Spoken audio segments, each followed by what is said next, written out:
Sir Kumaraswamy ಅವರು ಕೇಂದ್ರಕ್ಕೆ ಹೋದ ನಂತರದಲ್ಲಿ, ಕೇಂದ್ರದಲ್ಲಿ ಸಚಿವರಾದ ನಂತರದಲ್ಲಿ ಕರ್ನಾಟಕ ರಾಜ್ಯ ರಾಜಕಾರಣದಲ್ಲಿ ಎಲ್ಲೋ ಒಂದು ಕಡೆಗೆ ಆ ಪೊಲಿಟಿಕಲ್ ಹೀಟಪ್ ಕಡಿಮೆ ಆಯ್ತು ಅನ್ಸಲ್ವಾ? ಖಂಡಿತ ಅನಿಸ್ತದೆ. ಅವರು ವಿಷಯವನ್ನು ಸಂಗ್ರಹಿಸ್ತಿದ್ದಂಥ ರೀತಿ, ವಿಷಯವನ್ನು ಮಂಡಿಸ್ತಿದ್ದಂಥ ರೀತಿ ಖಂಡಿತ ನಮ್ಗೆ ಯಾರಿಗೂ ಕೂಡ ಬರಲ್ಲ. ಅವರ ಸಾಕಷ್ಟು ಅದ್ರ ಬಗ್ಗೆ ಅಧ್ಯಯನ ಅಂದರೆ ಓದಿ ತಿಳ್ಕೊಂಡು ವಿಷಯಗಳು ಯಾವ್ಯಾವ ಕಾಲದಲ್ಲಿ ಏನಾಗಿತ್ತು ಅಂತಕ್ಕಂಥ. ನೆನ್ನೆನೂ ಕೂಡ ಅವ್ರ ಜೊತೆ ಕೂತಾಗ ಸಾಕಷ್ಟು ನೋವಿನಿಂದನೇ ಕೂಡ ಮಾತಾಡಿದ್ವಿ ನಾವು. ಅವರು ಅದರಿಂದ ಅಷ್ಟು ಅವರು ಅದಕ್ಕೆ ವೇಳೆಯನ್ನು ಕೊಟ್ಟು ರಾಜ್ಯದ ಹಿತದೃಷ್ಟಿಯಿಂದ ಇದನ್ನು ಸರಿಪಡಿಸ್ಬೇಕು, ಇಲಾಖೆಗಳಲ್ಲಾದಂಥ ವ್ಯತ್ಯಾಸಗಳನ್ನ ಸರಿಪಡಿಸ್ಬೇಕು ಅಂತಕ್ಕಂಥದ್ದು, ಚಾಟಿ ಬೀಸ್ತಕ್ಕಂಥದ್ದು ಅವ್ರದೇ ದಾಟಿನಲ್ಲಿ ಮಾಡಿ ಅದನ್ನು ಯಶಸ್ಸು ಕಂಡಂಥವ್ರು ಸನ್ಮಾನ್ಯ ಕುಮಾರಣ್ಣವರು.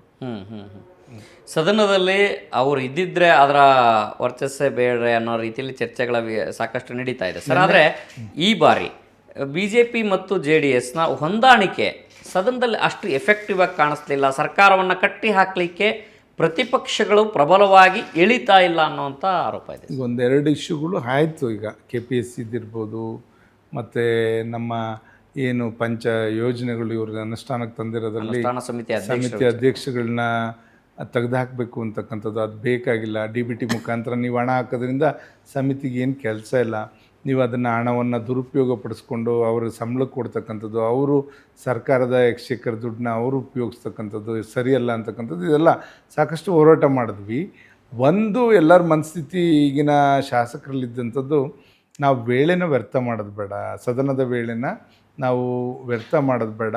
ಇದನ್ನು ನೆಕ್ಸ್ಟು ಇದಕ್ಕೆ ಸರಿಯಾದ ರೀತಿಯಲ್ಲಿ ಅವ್ರು ಕ್ರಮ ತಗೊಳ್ಳದೇ ಇದ್ದರೆ ನಾವು ಮುಂದೆ ಹೋರಾಟ ಮಾಡೋಣ, ಬೀದಿಗಿಳಿದು ಇಲ್ಲಿ ಇರ್ತಕ್ಕಂಥ ವೇಳೆನ ಇಲ್ಲಿಯ ರಾಜ್ಯದ ಸಮಸ್ಯೆಗಳಿಗೆ ನಾವು ಮೀಸಲಿಡೋಣಂತ. 1-2 ದಿವಸ ನಾವು ಅದನ್ನೆಲ್ಲ ಹೋರಾಟ ಮಾಡಿದ್ರೂ ಕೂಡ ಬೇರೆ ಶಾಸಕರು ಅಲ್ಲಿರ್ತಕ್ಕಂಥ ಸಮಸ್ಯೆಗಳು, ಇಡೀ 224 ಕ್ಷೇತ್ರದಲ್ಲಿರ್ತಕ್ಕಂಥ ಸಮಸ್ಯೆಗಳ ಬಗ್ಗೆ ಬೆಳಕು ಚೆಲ್ಲಿ ಅದಕ್ಕೆ ನಾವು ಪರಿಹಾರ ಕಂಡುಹಿಡ್ಕೊಳ್ಳೋಣ ಅಂತಕ್ಕಂಥ ಮನಸ್ಥಿತಿ ಇದ್ದಿದ್ದರಿಂದ ಖಂಡಿತ ಅವನ್ನೆಲ್ಲ ಸ್ವಲ್ಪ ಮೊಟಕು ಮಾಡಿದ್ದಾರೆ.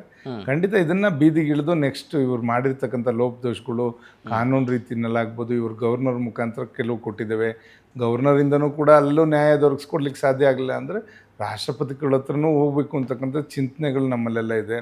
ಇದೆಲ್ಲ ಮಾಡಿ ಖಂಡಿತ ಈ ಸರ್ಕಾರ ಮಾಡಿರ್ತಕ್ಕಂಥದ್ದು ನ್ಯೂನ್ಯತೆಗಳನ್ನ ಎತ್ತಿಡಿತಕ್ಕಂಥ ಕೆಲಸ ಖಂಡಿತ ಮಾಡ್ತೇವೆ. ಪ್ರತಿಪಕ್ಷಗಳು ಪ್ರಬಲವಾಗದ ಹಿನ್ನೆಲೆಯಲ್ಲೇ ಸರ್ಕಾರ ಸೇಫ್ ಆಗಿದೆ, ಆರಾಮಾಗಿದೆ ಅನ್ನೋಂಥ ಮನಸ್ಥಿತಿಯಲ್ಲಿದ್ದಾರೆ ಅನಿಸ್ತಾ ಇದೆ. ಬಟ್ ಆದಷ್ಟು ವಿರೋಧ ಪಕ್ಷದವಾಗಿ ಯಾವ್ಯಾವ ವಿಷಯಗಳಿಗೆ ಬೆಳಕು ಚೆಲ್ಲಬೇಕು ಖಂಡಿತ ಇವತ್ತು ಚೆಲ್ತಾ ಇದ್ದೇವೆ.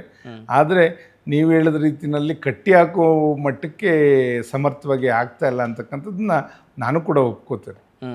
ಎಲ್ಲೋ ಒಂದು ಕಡೆ ಅದನ್ನು ಅಷ್ಟು ಬಿಗಿ ಪಟ್ಟಿಟ್ಕೊಂಡು ನಾವು ಅದನ್ನು ಸರ್ಕಾರನ ಇಕ್ಕಟ್ಟಿಗೆ ಸಿಕ್ಸೋಂಥ ಪರಿಸ್ಥಿತಿಗೆ ಹೋಗಿಲ್ಲ. ಅದನ್ನು ಮುಂದಿನ ದಿನಗಳಲ್ಲಿ ಖಂಡಿತ ಮಾಡಿ ಈ ಸರ್ಕಾರದಲ್ಲಿ ಹಲವಾರು ವಿಷಯ, ಇವ್ರದ್ದು ಇದ್ರದ್ದು ಏನು ಮೂಢ ಪ್ರಕರಣ ಇರ್ಬೋದು, KPSC ಇದಿರ್ಬೋದು, ಇವೆಲ್ಲ ಭಾಗ್ಯಗಳ ಅಧ್ಯಕ್ಷದಿರ್ಬೋದು, ಇವೆಲ್ಲ ಒಂದು ಎಳೆಯಾಗಿ ಬಿಚ್ಚಿಟ್ಟು ಕಾನೂನು ರೀತಿಯಲ್ಲೇ ಇವ್ರನ್ನ ಕಟ್ಟಾಕುವಂಥ ಕೆಲಸ ಖಂಡಿತ.